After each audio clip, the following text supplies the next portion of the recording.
Meus irmãos, nós temos um assunto importante a tratar nesta noite. Pergunto para você, meu irmão, quantos de vocês já se fez a seguinte pergunta: eu tenho sido dizimista fiel e, no entanto, ainda continuo com dificuldades financeiras, e eu conheço ali um ímpio que é rico. Quantos já fizeram para si mesmo essa pergunta? Alguém já ficou com esta pergunta na sua cabeça?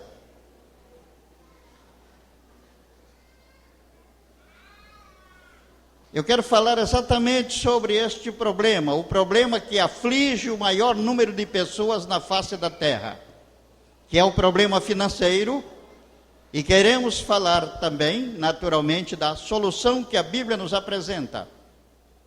Mas há uma coisa que precisamos entender desde o início, que há duas fontes de riqueza. A riqueza de origem satânica leva a pessoa a se destruir e a destruir outras pessoas. É o caso do dinheiro originado do narcotráfico. Recentemente, vimos o que aconteceu no Rio de Janeiro. O Rio era uma cidade sitiada pela bandidagem, porque os bandidos tinham condição financeira que vinha do tráfico, e então tornaram a cidade do Rio de Janeiro refém dessa bandidagem. Contrabando de armas. Quantas pessoas têm enriquecido por esse caminho? Enriquecem. Há pessoas roubando crianças e vendendo crianças para o exterior. Casas de diversão noturna que prostituem as jovens e iniciam os meninos nas drogas. Essas casas de baladas, esses prostíbulos. Pessoas ficam ricas por esse caminho. Fábricas de cigarro.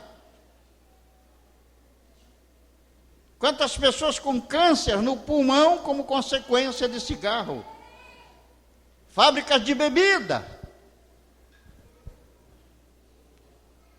Então, irmãos,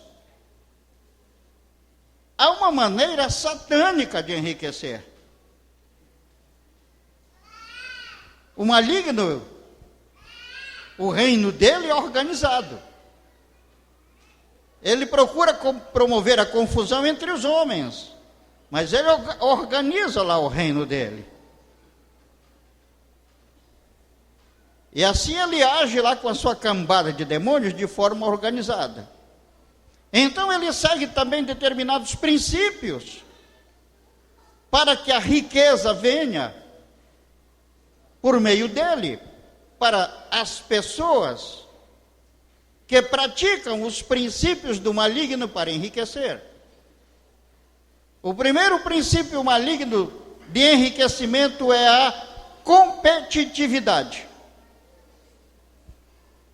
Então as pessoas entram em competição. O que mais você vê na televisão é justamente aquela guerra pela venda de seus produtos, é a guerra da competição, competitividade. E aí as pessoas o que fazem? Para se tornar mais competitivos, pagam menos para os empregados, enganam os empregados, sonegam impostos, e por aí vai para se tornarem mais competitivos. Promovem negócios sujos. Esse é o segundo princípio de enriquecimento, negócios sujos. Aquilo que falamos, narcotráfico, contrabando de armas, fábrica de bebidas alcoólicas, fábrica de cigarro, roubo de crianças, etc. E um outro princípio que traz dinheiro de Satanás para a mão das pessoas é o engano, a corrupção, o roubo e o assalto. Então, pessoas praticando esses princípios enriquecem. É a prosperidade que vem do mundo, é a prosperidade que vem de Satanás. Aquelas pessoas que não têm Deus e querem avançar aí no mundo por meio do trabalho honesto, pode ver que não prosperam. Trabalham, dão duro, mas não prosperam. Porque o Senhor do mundo é Satanás, do mundo sem Deus, e o diabo não dá o melhor que ele tem para aquele que é honesto. Então, o melhor do diabo é oferecido àqueles que praticam atividades criminosas, aqueles que praticam esses princípios do maligno. Então, você não deve olhar para o ímpio que prospera, mesmo porque a prosperidade dele vai levá-lo à desgraça. Ele está desgraçando a sua vida, porque o diabo faz assim, semelhante ao pescador que lança a isca, o peixe vem atrás da isca e pensa que vai ter uma gostosa refeição, mas na hora que o peixe abocanha a isca, é o peixe que vai servir de refeição para o pescador. Então, desta maneira Satanás age. Ele procura atrair as pessoas com enriquecimento e depois arruína completamente a vida das pessoas em várias outras áreas da vida. Infeliz de quem segue o projeto do maligno para enriquecer. É só ver aqueles que se envolvem nos vários tipos de competitividade, o que é que lhes sucedem? Sofrem de vários tipos de doenças. É muito comum pessoa morrer do coração devido à competitividade. Muitos outros morrem de outras doenças provocadas pela aflição da competitividade. Muitos chegam a se suicidar. Outros chegam a matar outros por causa da competitividade. Irmão se lança contra irmão por causa da competitividade. Eu assisti um caso que me estarreceu certa vez, de dois irmãos que eram donos de uma instituição financeira e que entraram numa briga tão terrível e se odiavam de tal maneira por causa da competitividade. Pessoas que se envolvem em negócios sujos acabam assassinadas, acabam presas, acabam doentes, baleadas, com o lar arrebentado, com o nome sujo, acabam envergonhadas publicamente. Ou seja, o diabo dá com uma mão, mas retira com duas. Ele retira muito mais do que ele dá. Então, seguir os princípios satânicos para prosperar acaba levando a pessoa no final ao desespero e à destruição. Além do que esse tipo de riqueza voa da mão da pessoa. Voa. E se uma pessoa consegue, através de roubo contínuo, como muitos políticos fazem, roubando, roubando e roubando, consegue manter riquezas em suas mãos, quando chega na mão dos filhos, eles dilapidam tudo. Por isso, irmão, não olhe para a riqueza do ímpio. Nunca mais faça isso. Porque os dias deles estão contados. A riqueza que vem de Deus segue outros princípios. Você que é de Deus e é dizimista fiel, que oferta com sacrifício, você está caminhando para o enriquecimento que vem do Pai. E se ainda não chegou, porque o que está faltando a você é a falta de prática de algum outro princípio bíblico que interfere na prosperidade financeira. E eu quero analisar com você nesta noite 7 princípios para você obter a riqueza que vem de Deus, não a que vem do diabo, mas a riqueza que vem de Deus. E se você praticar os 7 princípios que eu vou passar para você, certamente Deus abençoará você com grande prosperidade. O primeiro princípio bíblico para enriquecimento é: creia que Deus quer sua prosperidade financeira. Porque a verdade é que nem todo mundo acredita nisso. Temos até igrejas inteiras que pensam que a riqueza é para os filhos do diabo. Os filhos de Deus têm que passar na miséria aqui na terra, porque para os filhos de Deus é só no céu depois da morte, aqui na terra não tem nada. No entanto, Salmo 35, versículo 27 diz: o Senhor se compraz na prosperidade do seu servo. O Senhor tem prazer em ver o seu servo enriquecer. É o que diz a Bíblia. Esta ideia de que Deus quer pobreza veio da Igreja Católica. Então lá aparece São Francisco de Assis como grande pobrezinho. Aparece outros e outros santos, os padres fazem voto de pobreza, como se pobreza fosse uma bênção. A Bíblia aponta a pobreza como maldição.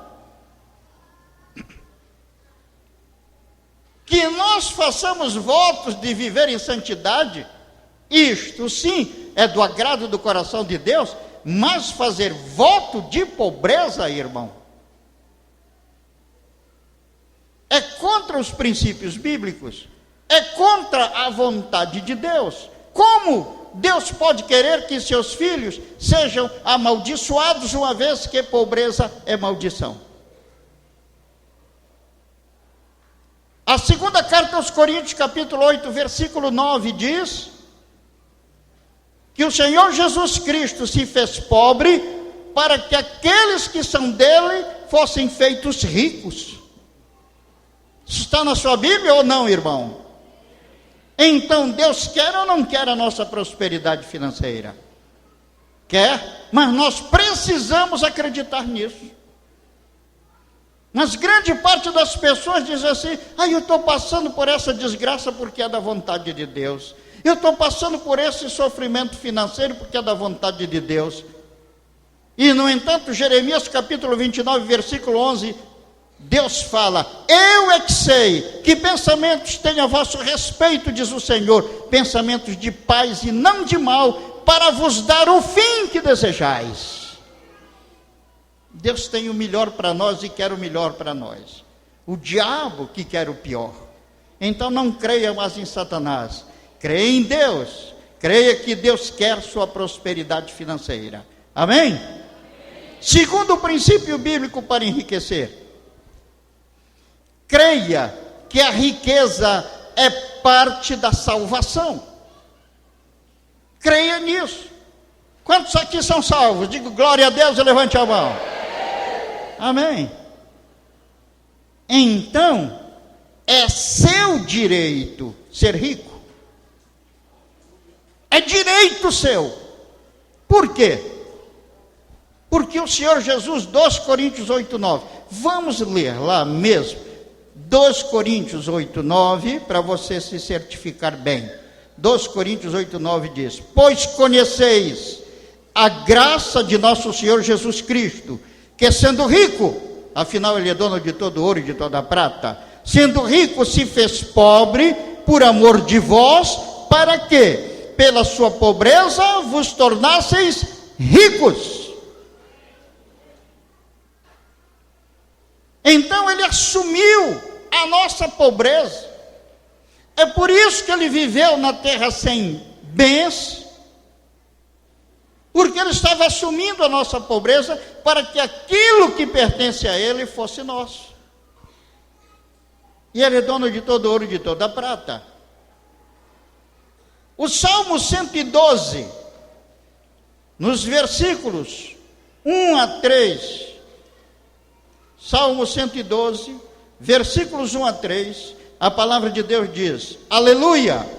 Bem-aventurado o homem que teme ao Senhor e se compraz nos seus mandamentos. Ou seja, bem-aventurado o homem salvo, porque o salvo teme a Deus e tem prazer em fazer a vontade de Deus.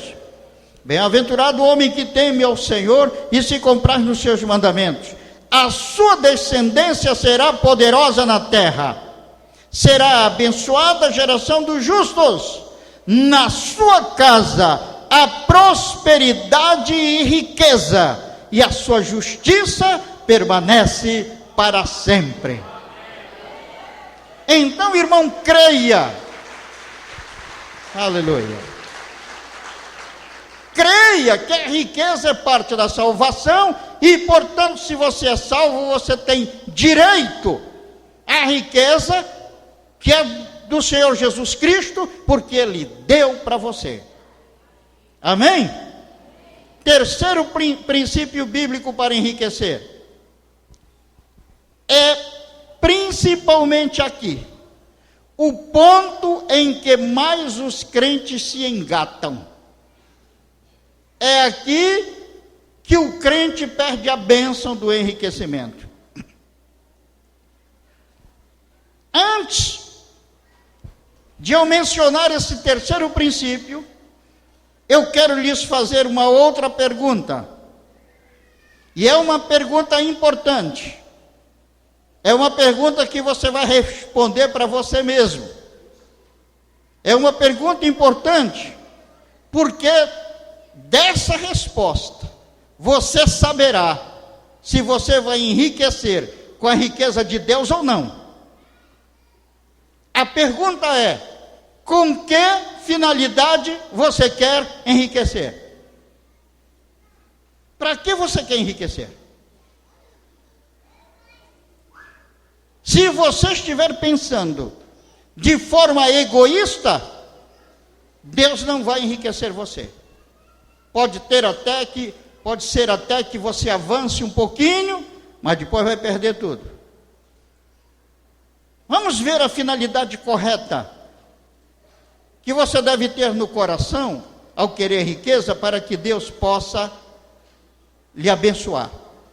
Eu peço ao pastor Sandro que, por favor, coloque aqui o slide, só para você compreender melhor.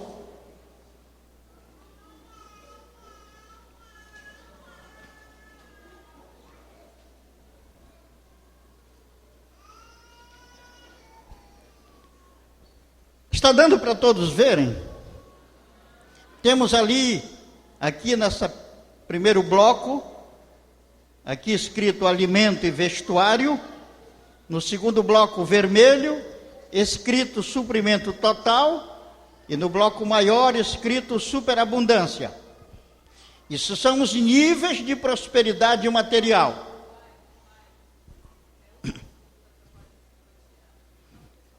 Os níveis de prosperidade material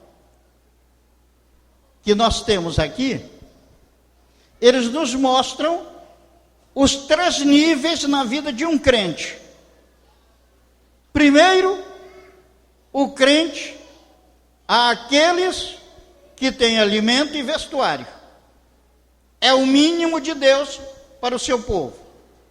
Deus não deixa os seus filhos ficarem sem alimento e vestuário, a não ser que a pessoa escolha voluntariamente. Por exemplo, alguém quer ir para o meio dos índios para pregar o evangelho e sabe que lá não tem comida, então ele vai passar privações de uma forma voluntária, a não ser voluntariamente. Mas fora disso, um filho de Deus não fica sem alimento e vestuário. Quando você enxergar alguém, se dizendo crente, que vem chorar por falta de alimento e vestuário, você pode ficar certo de que este que se diz filho de Deus, na verdade não tem parte com Deus, porque ele não dizima. O não dizimista não tem parte com Deus. Mas este é o primeiro nível. O segundo nível é o de suprimento total. É quando somos supridos em todas as áreas da nossa vida. Você tem um filho e precisa mandar para uma boa faculdade, você tem condição de mandá-lo. Precisa enviá-lo para fazer pós-graduação nos Estados Unidos, você tem condição de mandá-lo para os Estados Unidos. Você vive do bom e do melhor, morando excelentemente bem, tendo um fluxo contínuo de recursos financeiros que sempre suprem todas as suas necessidades com sobra. É o segundo nível. E vem um terceiro nível, o da superabundância. Neste nível de superabundância, é quando você já ultrapassou o suprimento total e agora você tem em excesso. Então esses são, irmãos, os 3 níveis que nós temos aqui e que eu peço que você guarde isso na sua mente, para que nós possamos, então, dar continuidade àquilo que nós estamos aqui falando, pregando para os irmãos. Obrigado, missionário.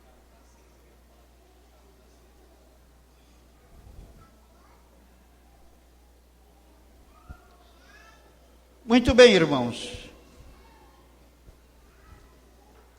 Naturalmente, eu e você queremos que Deus nos leve ao nível de superabundância.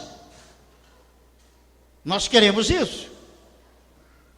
Agora, por que razão você quer ser levado ao nível de superabundância? Por que razão você quer ser levado a esse nível de enriquecimento? Por que você não quer ficar apenas no nível do suprimento total, mas prefere a superabundância? E é justamente aqui que muitos crentes perdem a bênção. Irmãos, Deus é o dono de todo ouro e de toda prata, e a sua riqueza Ele quer para o seu povo. Ele quer para nós.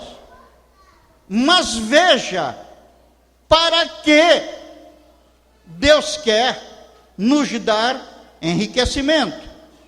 Na segunda carta aos Coríntios, no capítulo 9, no versículo 8, veja o que diz a palavra de Deus. 2 Coríntios 9, 8. Deus pode fazer-vos abundar em toda graça, a fim de que, tendo sempre em tudo ampla suficiência, superabundeis em toda boa obra. Para que é que Deus quer?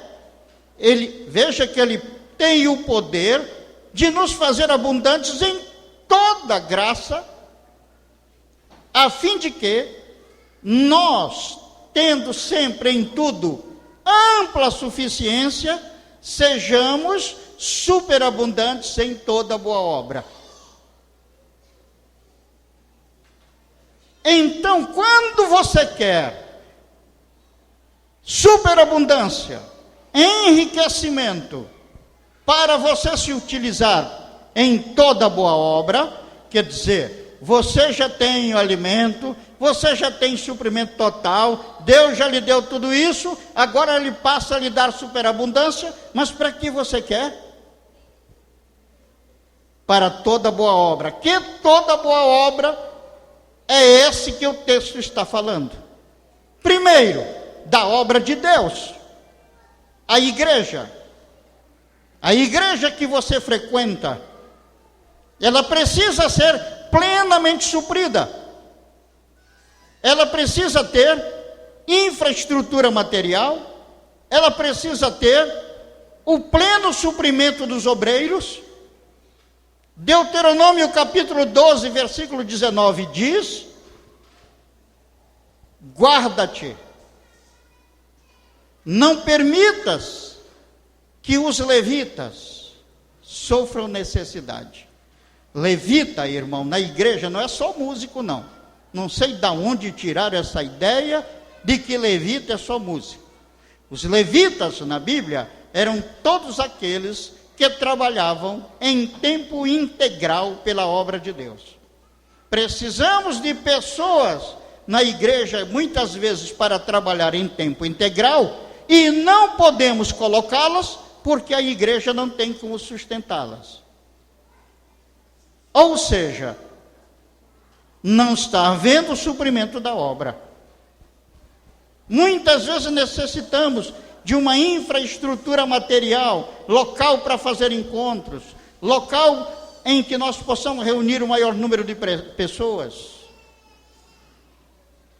Precisamos fazer missões, enviar pessoas para outros locais e expandir a obra de Deus.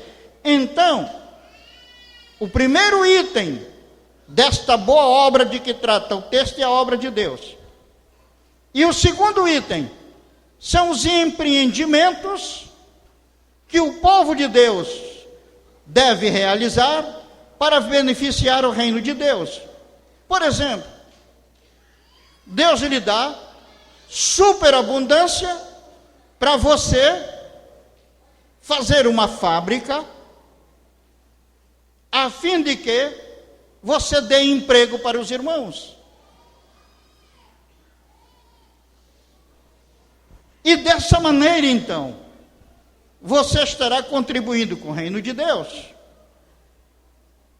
Deus pode lhe dar superabundância para você implantar escolas cristãs, onde diariamente as crianças sejam ensinadas no caminho de Deus, implantar universidades cristãs, implantar clubes santos, para promover a comunhão entre os irmãos.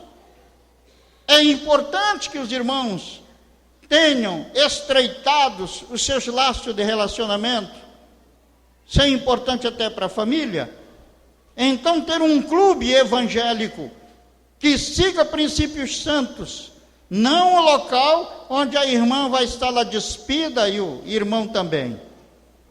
Mas então, irmão, é para estas finalidades que você quer atingir o nível de superabundância, ou apenas você quer para você acumular riquezas, para você se tornar poderoso financeiramente, para você se sentir grande? Qual é a finalidade? Deus quer nos enriquecer para custearmos o reino de Deus, que é o suprimento da sua obra, e promovermos empreendimentos que venham beneficiar o reino, e não apenas 10% ou 20%. Porque muitos pensam, não, eu quero enriquecer, mas eu vou dar para o senhor 10%, não, vou dar até 20%. Deus disse coisa nenhuma. Os teus 10%, o que nos ensina Gênesis capítulo 28, no versículo 20, em diante, o que nos dá, o que nos garante o alimento e o vestuário, esse primeiro nível, são os dízimos. São os dízimos. O dízimo não garante prosperidade financeira. Ele até permite a largada nesse sentido. Mas o dízimo, segundo a Bíblia, só garante o alimento e o vestuário. O que garante o suprimento completo e a superabundância é quando você coloca no seu coração exatamente isso: Pai, eu quero enriquecer porque eu estou preocupado com a tua obra, eu quero contribuir para a tua igreja, para nós expandirmos, para termos grandes templos, para termos uma infraestrutura maravilhosa. Irmão, como é que um pastor deve avaliar aquele irmão que vai enriquecer na igreja? Não é pelo dízimo, mas pelas ofertas sacrificiais que ele dá além do dízimo. Quando o pastor enxerga isso, ele já sabe. Esse irmão tem uma unção para a prosperidade. Olha o que diz Êxodo, o livro do Êxodo, irmão. Veja, observe uma coisa. O povo de Deus do Velho Testamento, aquele povo que seguia a lei, era apenas a prefiguração do verdadeiro povo que Deus queria. Deus sempre quis uma noiva para o Cordeiro, e essa noiva para o Cordeiro é a igreja. A noiva de Jesus é a igreja. Então o povo de Deus com que Deus sonhava, como diz o apóstolo Paulo na carta aos Efésios, o mistério de Deus que foi escondido de todos os tempos, era a igreja. Então é a igreja que era o grande sonho de Deus. Mas você observa uma coisa, quando o povo de Deus do Velho Testamento, o Israel terreno, saiu do Egito, eles saíram ricos. Deus apanhou toda a riqueza, a mesa onde estava a riqueza dos egípcios, e virou na direção do povo de Deus. O povo de Deus trouxe todo o ouro do Egito. E por que não acontece isso conosco, o povo de Deus hoje? Por quem Deus tem maior consideração? Porque nós fomos comprados pelo sangue de Jesus. Por quê? Justamente porque, veja, Êxodo capítulo 10, e você vai entender, porque quem fizer como Êxodo 10 está dizendo, esse vai também receber da mesma maneira que os israelitas receberam quando saíram do Egito. Êxodo 10, 24. Então Faraó chamou a Moisés e lhe disse: ide, servi ao Senhor, fiquem somente os vossos rebanhos e o vosso gado, as vossas crianças irão também convosco. Faraó estava negociando com Moisés. Então Moisés estava querendo tirar o povo do Egito para levar à terra prometida. E Faraó agora diz para Moisés que eles podem ir, mas que deixe o rebanho e deixe o gado, deixe os bens, as riquezas lá do povo. Respondeu Moisés: também tu nos tens de dar em nossas mãos sacrifícios e holocaustos que ofereçamos ao Senhor nosso Deus, e também os nossos rebanhos irão conosco, nem uma unha ficará, porque deles havemos de tomar para servir ao Senhor nosso Deus, e não sabemos com que havemos de servir ao Senhor até que cheguemos lá. Qual é a diferença daquele povo para o povo de Deus hoje? A diferença que fez com que aquele povo saísse com todo o ouro do Egito, e nós, quando saímos do Egito para o reino de Deus, continuamos em dificuldade, depois que vamos pouco a pouco crescendo. A diferença está aqui. Quando eles saíram do Egito, o dinheiro, a riqueza que eles apanharam era para adorar a Deus. E conosco não é assim. Nós não pensamos em enriquecer para adorar a Deus. Nós pensamos em enriquecer para nós mesmos. Agora para Deus eu dou lá uns 10%, 20%, vá lá. Você está vendo a diferença de pensamento? E é isso que mostra por que eles saíram assim tão ricos de lá. Então qual é o terceiro princípio bíblico para enriquecer? Podemos sintetizar nas palavras do Senhor Jesus. No Evangelho de Lucas, capítulo 12, versículo 31, Jesus diz: buscai antes de tudo o seu reino, e estas coisas vos serão acrescentadas. O terceiro princípio bíblico é viver inteiramente para o reino de Deus. O reino de Deus sendo o objetivo da nossa vida, em todas as áreas, e inclusive na área financeira. Para que eu quero enriquecer? Por causa do reino de Deus. Eu estou preocupado com o reino, eu quero trazer recursos para o reino. E aí o que Deus faz com você? Aí Deus lhe enriquece e você tem suprimento total.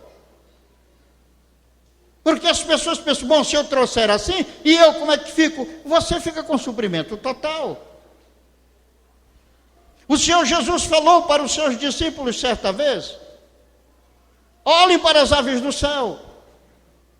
Elas não semeiam, nem colhem. E nem colocam os seus produtos em celeiro, no entanto, vosso Pai Celeste as sustenta. Quanto mais a vós, disse o Senhor. Então, olhe para os pássaros. Eles têm abundância. Mas o que é que eles fazem? Eles vêm, comem tudo o que precisam,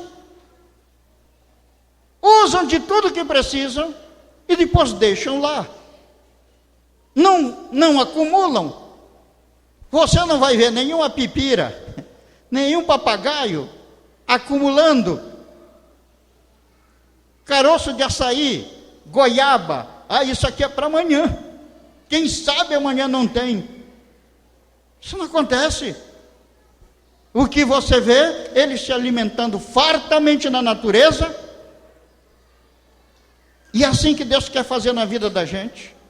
Que o dinheiro flua constantemente. Bênçãos financeiras totais permanentemente passando por nossa vida, mas sendo canalizadas para o reino de Deus.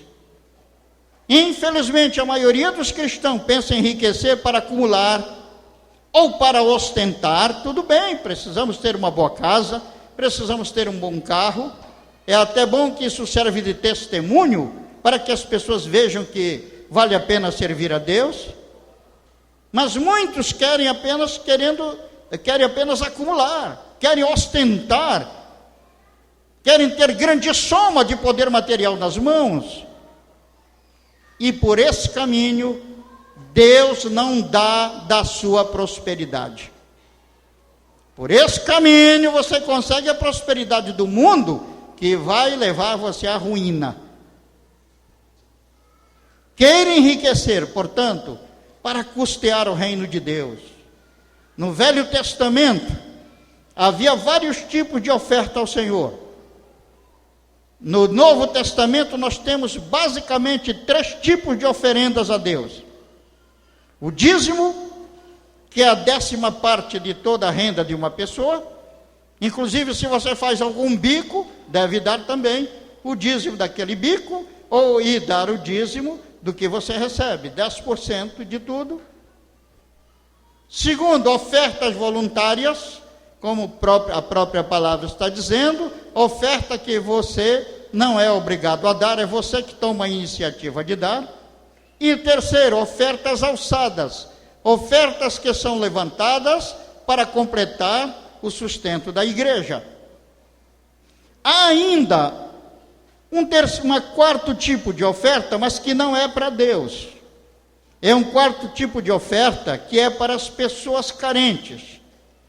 O Salmo número 41, do versículo 1 a 3, diz o benefício que esse tipo de oferta traz. Quando a oferta a uma pessoa carente é feita com sabedoria e amor. Quando uma oferta para uma pessoa carente é feita com sabedoria e amor, essa oferta também toca o coração de Deus.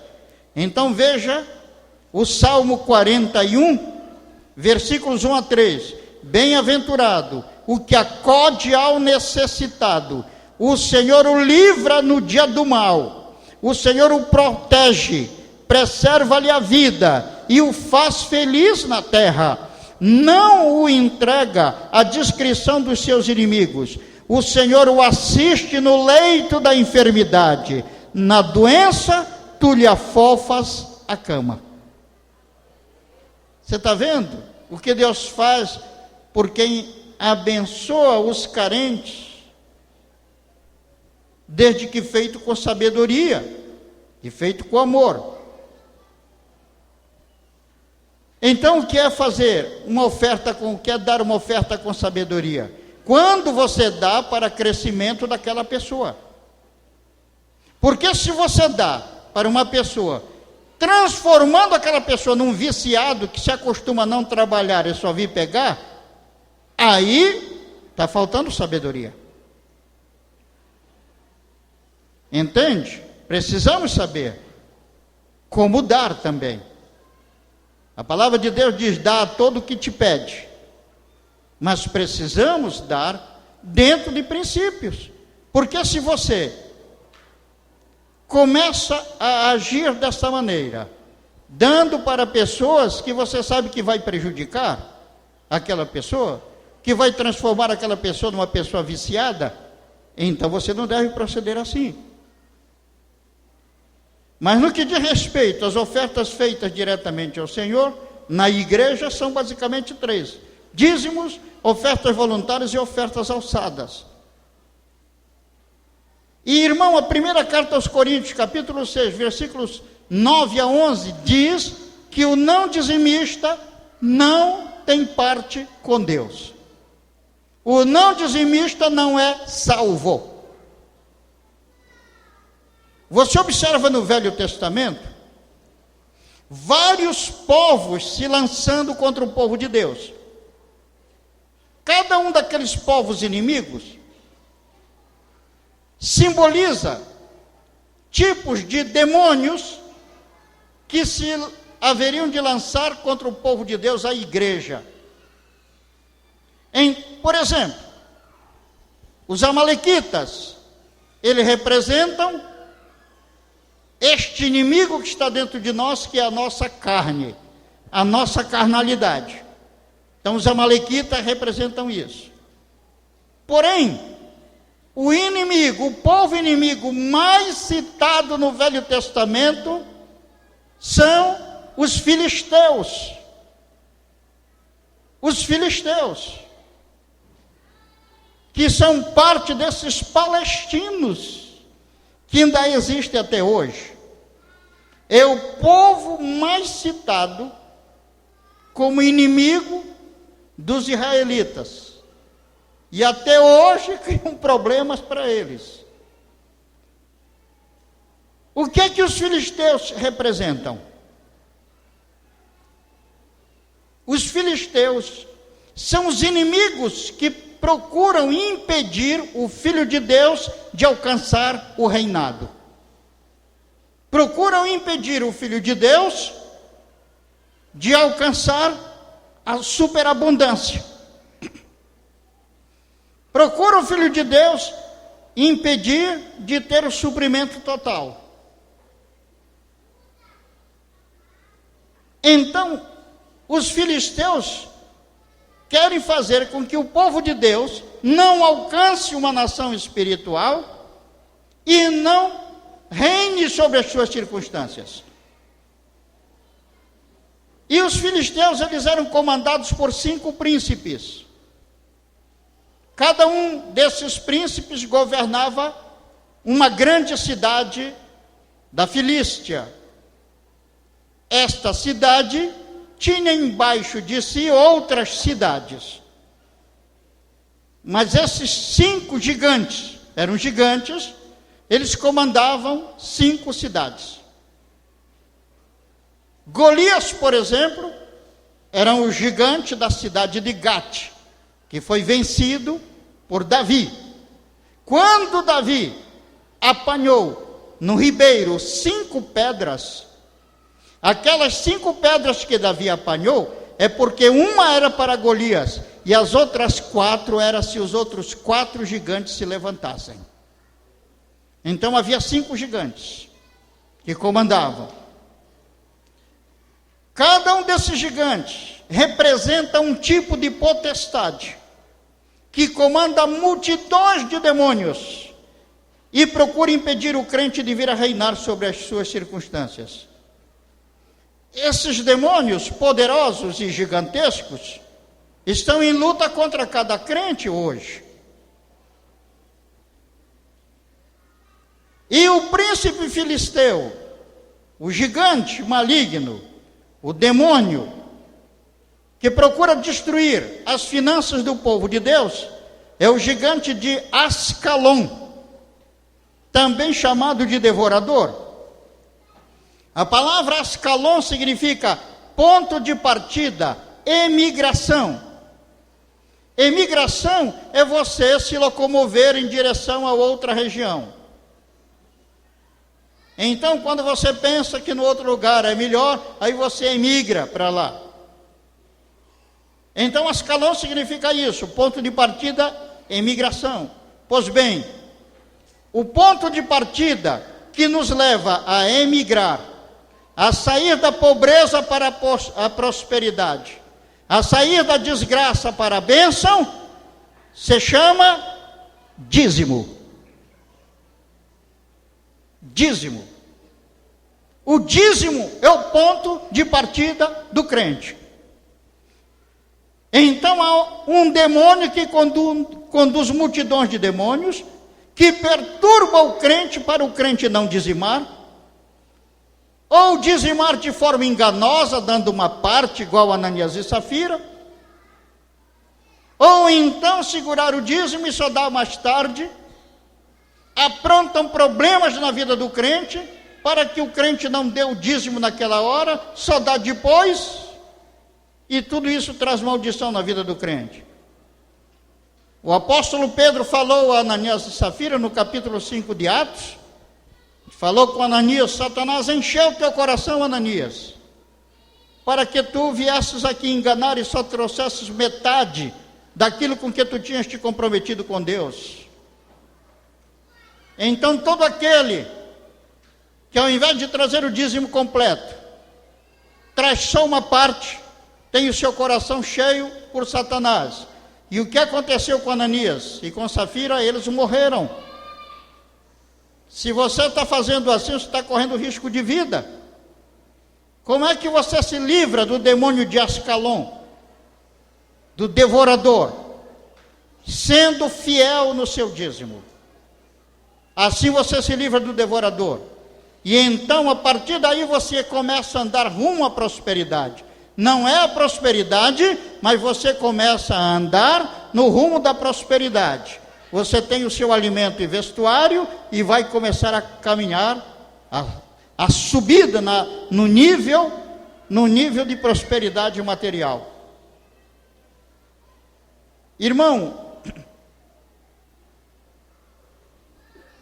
vejamos agora, porque aquele que apenas dizima, mas não dá oferta,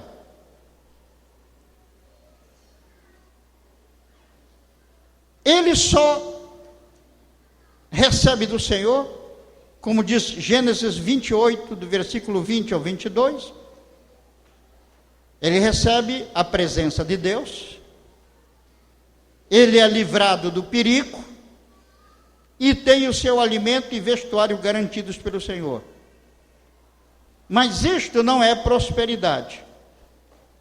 Prosperidade vem para aquele que decide em seu coração enriquecer-se para Deus. Você está entendendo agora porque muitos dizimam e não têm prosperidade financeira? Você pode ver o que diz aqui Malaquias. Às vezes as pessoas leem Malaquias capítulo 3, versículo 10, e dizem: eu tenho, aqui diz que quem dizimar, as janelas do céu abertas. Não é bem assim. Está faltando um detalhe, que a pessoa passa batido. Eu vou ler todo o texto. Versículo 8, Malaquias 3, 8. Roubará o homem a Deus, todavia vós me roubais e dizeis: em que te roubamos? Nos dízimos e nas ofertas. Essas ofertas não são as ofertas voluntárias, são as ofertas alçadas. Com maldição sois amaldiçoados, porque a mim me roubais. Vós, a nação toda, trazei todos os dízimos à casa do tesouro, para que haja mantimento na minha casa. E provai-me nisto, diz o Senhor dos Exércitos, se eu não vos abrir as janelas do céu, e não derramar sobre vós bênção sem medida, por vossa causa repreenderei o devorador, para que não vos consuma o fruto da terra, A vossa vide no campo não será estéril, diz o Senhor dos Exércitos. Todas as nações vos chamarão felizes, porque vós sereis uma terra deleitosa, diz o Senhor dos Exércitos. Então, irmãos, aqui vem aqui o versículo 10, e dizem, aqui está escrito, que se eu for dizimista, Deus vai abrir janelas do céu, e derramar bênçãos sem medida. E muitos são dizimistas, e não há realmente janela do céu. Recebe o alimento e o vestuário, mas não janela do céu aberta.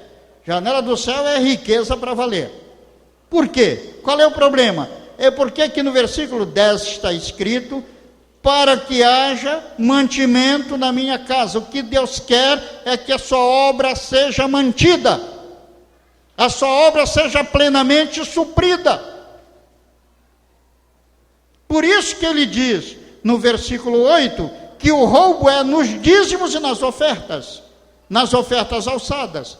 Então devemos dizimar e dar ofertas alçadas até ao nível que supra as necessidades da igreja. E quando isto acontece, janelas do céu são abertas sobre aquele que dizima e que oferta para suprir plenamente a necessidade da igreja. Está entendendo agora como é que funciona, irmão? O enriquecimento então vem dessa maneira, irmão. O que passa do seu suprimento total não é para acumular porque pertence ao Senhor.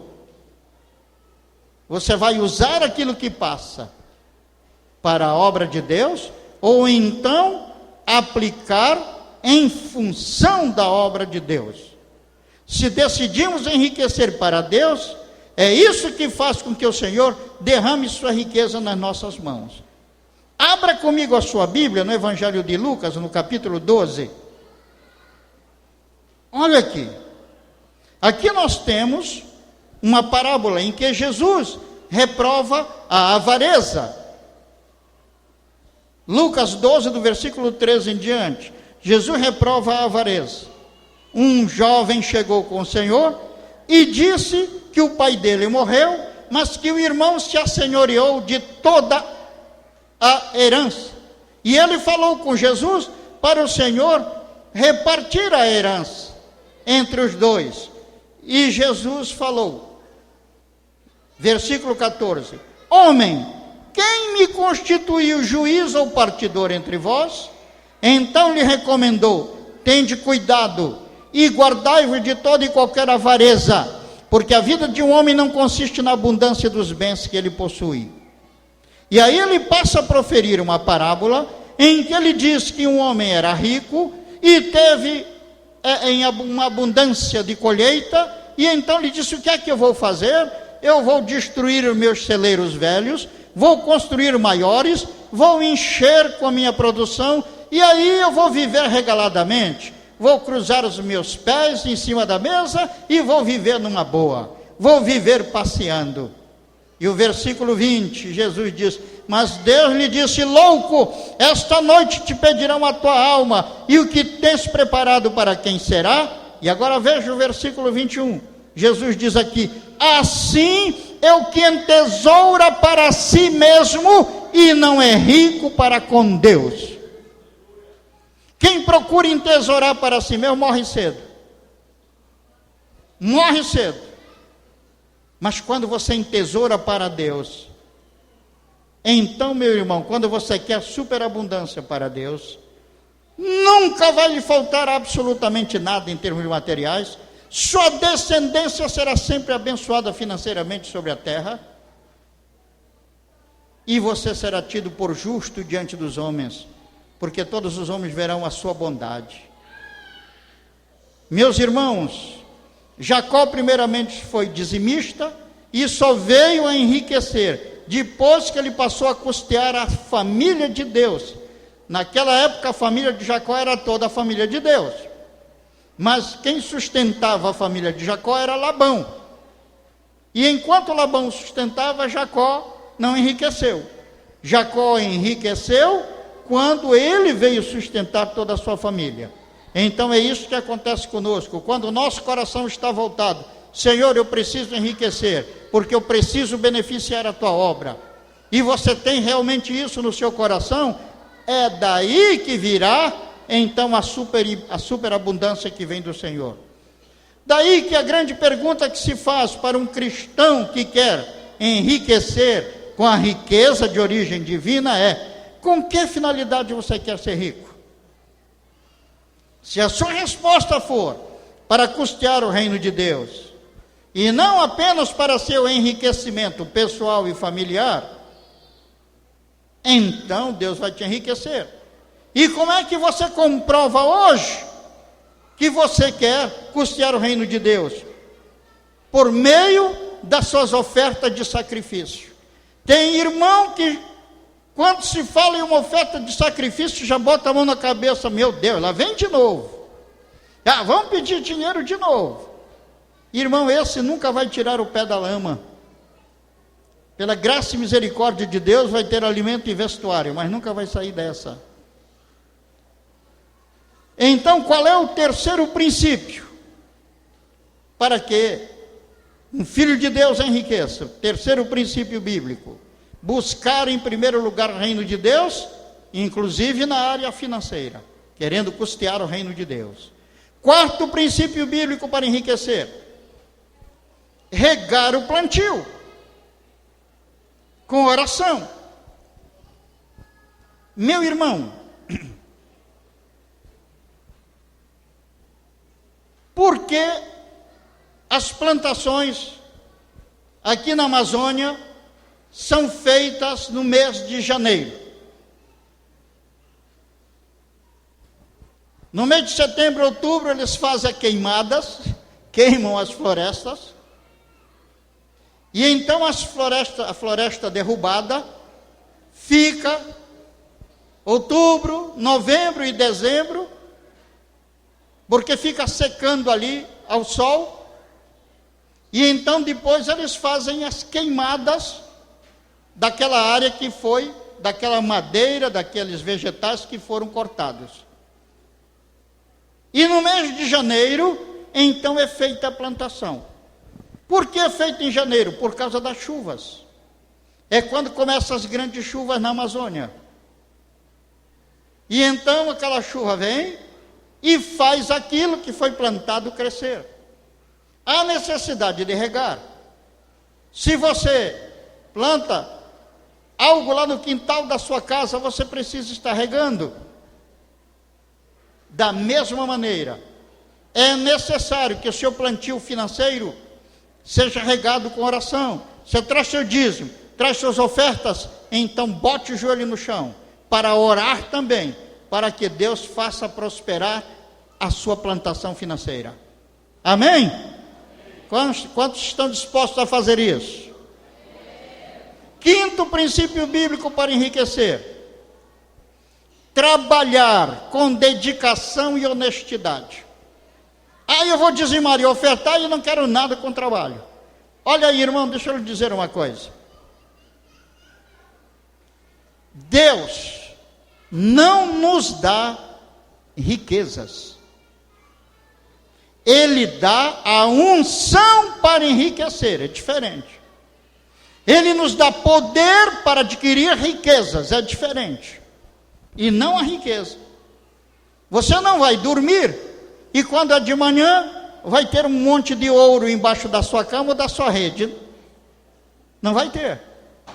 Se aparecer um monte de ouro embaixo da sua cama ou da sua rede, foi algum ladrão que passou por ali e escondeu ali, e você pega e ainda vai preso no lugar dele. Então Deus nos dá unção para enriquecer. E essa unção funciona quando você trabalha com dedicação e com honestidade. Olha o que diz Provérbios, capítulo 13, versículo 4.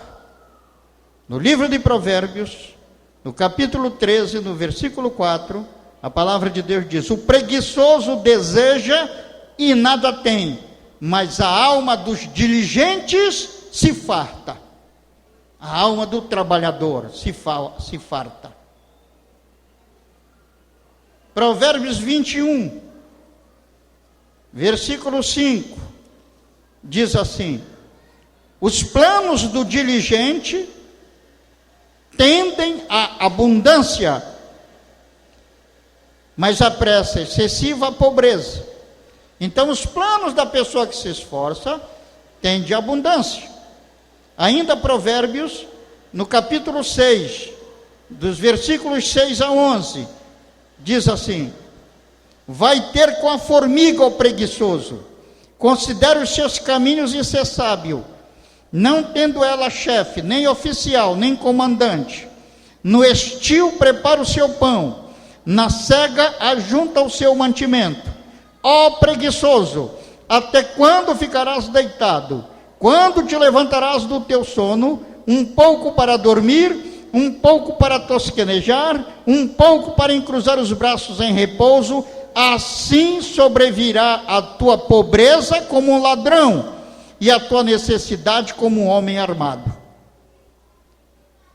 Quando a pessoa é preguiçosa e não quer nada com trabalho, a Bíblia diz que vem a pobreza como ladrão, chega de repente, a necessidade. E a necessidade dessa pessoa é como um homem armado. Ou seja, a pessoa está ali, o sujeito está armado, apontando a arma para ele. Irmão, por isso é tão importante que as pessoas trabalhem. Veja o que diz Deuteronômio, capítulo 8, versículo 18. Deuteronômio 8, 18, falando a respeito deste assunto, falando a respeito da nossa herança, das bênçãos, da aliança. Deuteronômio 8, 18 diz: antes te lembrarás do Senhor teu Deus, porque é Ele o que te dá força para adquirires riquezas, para confirmar a sua aliança, que sob juramento prometeu a teus pais, como hoje se vê. Os pais é Abraão, Isaque e Jacó. Então o que diz aqui? Antes te lembrarás do Senhor teu Deus, porque Ele que te dá riquezas, não, te dá força para tu adquirir riquezas. Irmãos, Deus nos dá unção para prosperar. Deus abre a porta da oportunidade para nós.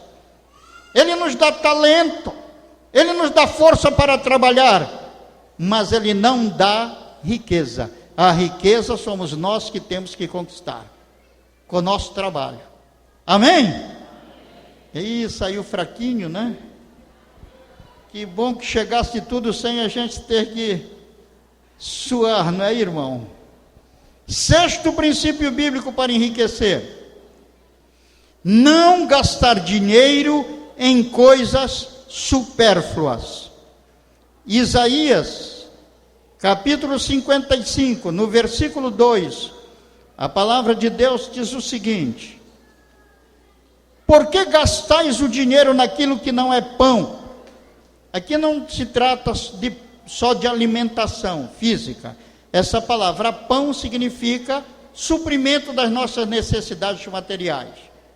Por que gastais o dinheiro naquilo que não é de sua necessidade, e o vosso suor naquilo que não satisfaz? Ouvi-me atentamente, comei o que é bom, e vos deleitareis com finos manjares. Se nós ouvirmos a palavra de Deus, então Deus vai nos abençoar.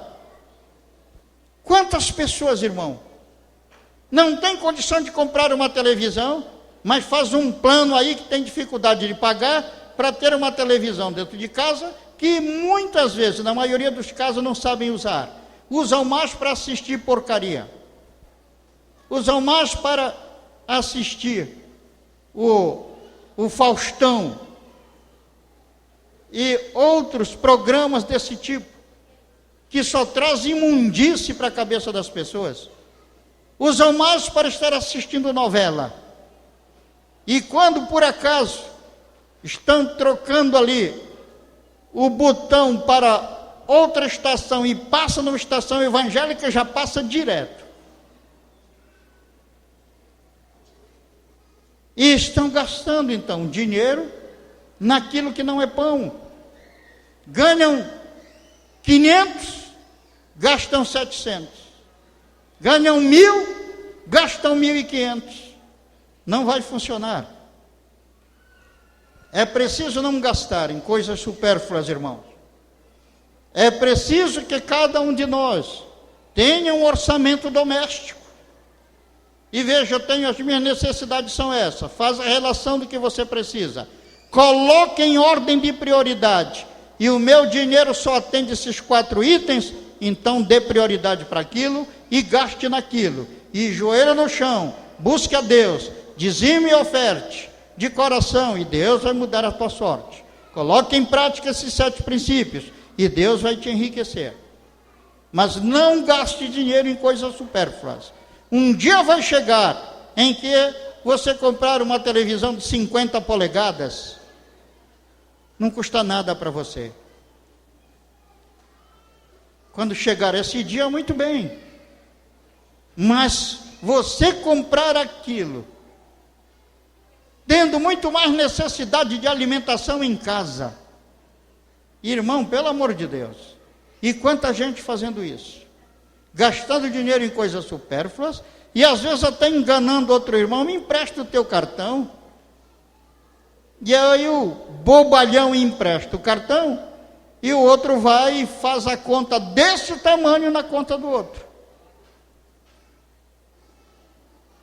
Não gaste dinheiro em coisas supérfluas. Finalmente, o 7º princípio bíblico para enriquecer é o 2º princípio onde as pessoas se engatam. Mais se engatam. Por isso, preste muito bem atenção. O 7º princípio bíblico para enriquecer é necessário um projeto de crescimento financeiro. Irmão, preste atenção. Digamos que você seja um pedreiro. Você é um dizimista fiel e um ofertante acima das suas possibilidades. Até você faz isso com sacrifício, e aí o que acontece? Deus não vai deixar você sem oportunidade de trabalho. Você sempre terá trabalho.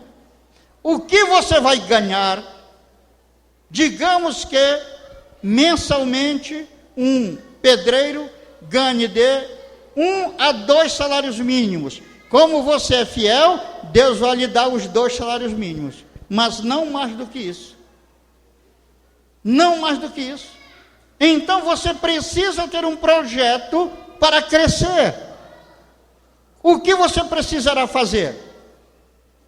Você é pedreiro? Qual é o passo seguinte acima de pedreiro? Mestre de obras. Então, projete lá chegar a mestre de obras, encoste junto do mestre de obras, aprenda com ele, se esforce ali para ganhar a simpatia dele, para ele passar o conhecimento dele para você. Aí você chegou a mestre de obras, agora você precisa ser dono de uma construtora. Não é o passo seguinte? Como é que você vai fazer isso? Quando você era pedreiro, você ganhava um determinado valor. Você passou a mestre de obra, ganha um pouco mais, ganha mais. Esse mais que você vai ganhar, guarde. Você não passava com dificuldade por aquilo que você ganhava antes, mas passava, então guarde, e aí, quando tiver já condição suficiente, compre um terreno. E continue guardando. Aí você constrói uma casinha. Construiu uma casinha, venda. Você vai ter um lucro. Você já poderá talvez fazer 2 casinhas. Depois 3. Então você não precisará mais trabalhar como pedreiro e nem como mestre de obra. Você vai agora só administrar o seu negócio. Você vai ter empregados. E daí a pouco você está com uma construtora na mão, meu irmão. É preciso ter um projeto de crescimento financeiro. O que é que você sabe fazer? Eu sei fazer bolinho. Então você vai ficar só vendendo bolinho a vida inteira? Não, pense em crescer, irmão. Pense se o seu bolinho engasga gato, primeiro pense em fazer bolinho de qualidade. Faça bolinho de qualidade. É isso. Se você quer enriquecer, convide o missionário Rogério para ir lá comer. Só ele vai te dar um lucro enorme. Mas desde que seja bolinho de qualidade. E aí, você já pensa em ter uma lanchonete. E vai agir, então sempre assim, pensando depois, já tenho uma lanchonete, agora eu quero um restaurante. E assim você vai crescendo. É preciso ter um projeto de crescimento financeiro. Meus irmãos, aqui nós temos esses princípios, esses pontos que são importantes. O Senhor tem grande prazer na sua prosperidade. Deus não fez a sua riqueza para o diabo ou para aqueles que são do diabo. Deus fez sua riqueza para nós. Ele, porém, está disposto a nos enriquecer, desde que nós coloquemos os princípios dele em prática.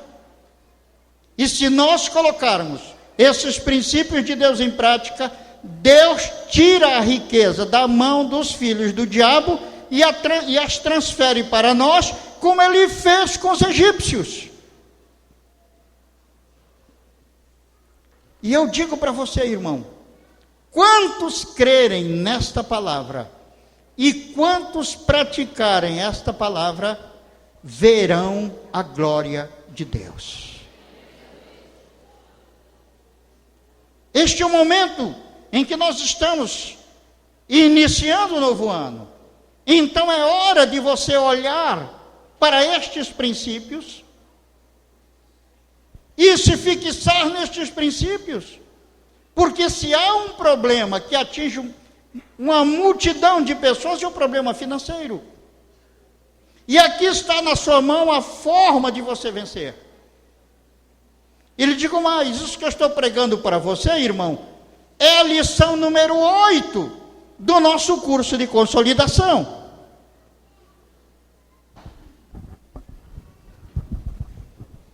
Suponho que todos vocês conhecem esse livrinho.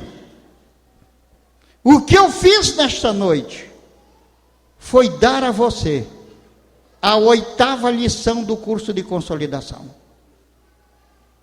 Isto surpreende você? É porque você não está lendo. Senão você já saberia.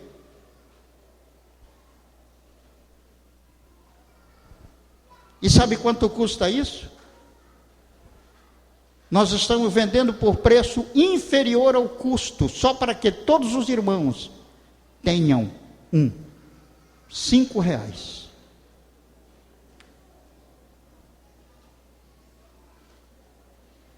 Verifique então em que passo você está falhando, corrija, e você verá que a bênção financeira virá até a sua vida. Veja como a bênção financeira veio às mãos de Abraão, de Isaac, de Jacó, de José, e nos nossos dias para as mãos de multidões de crentes em Cristo Jesus. Foi seguindo estes princípios. E se nós os seguirmos, certamente reinaremos na terra sobre esta área tão importante da nossa vida. Quem crer nessas palavras e as praticar, verá a glória de Deus. Vamos ficar de pé, irmãos.